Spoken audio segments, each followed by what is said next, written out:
ধৈর্য হচ্ছে এমন একটা জিনিস যে গাছের চারিদিকে শুধু কাঁটা, কিন্তু ফলটা সুস্বাদু।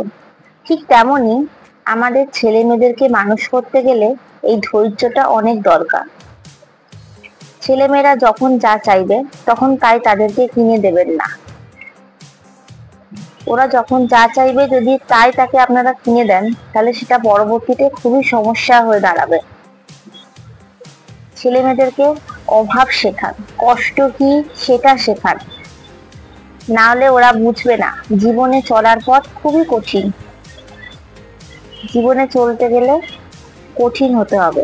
এখানে কেউ কাউকে একটা ছোট জায়গা ছেড়ে দেবে না, সবাই লড়াই করে বাঁচে। তাই বাচ্চাদেরকে আদর দিয়ে ভালো কাজটা শেখান।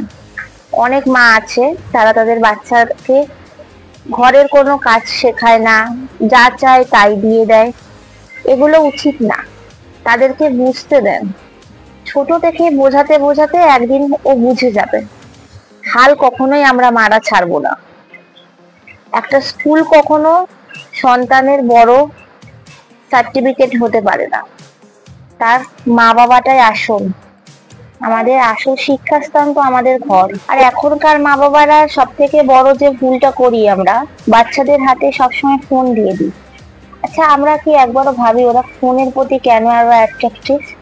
কারণ আমরা ওদের সাথে সময় কম কাটাচ্ছি। তাই আমরা যদি ওই ফোন দেওয়ার বদলে ওদেরকে নিয়ে একটু ঘুরতে যাই, আমি জানি সবার পক্ষে পসিবল না, তাও আমাদের চেষ্টা করতে দোষ কোথায়? আমরা যদি চেষ্টা করি তাহলে আমাদের বাচ্চাদেরই ভবিষ্যৎ ভালো হবে। যদি আমার কথায় কারোর কোনো খারাপ লেগে থাকে তাহলে আমি দুঃখিত। প্লিজ চ্যানেলটাকে আপনারা subscribe and like and share করে দেবেন। লাইক করলে আমি আরো নতুন নতুন ভিডিও করতে আগ্রহী হই।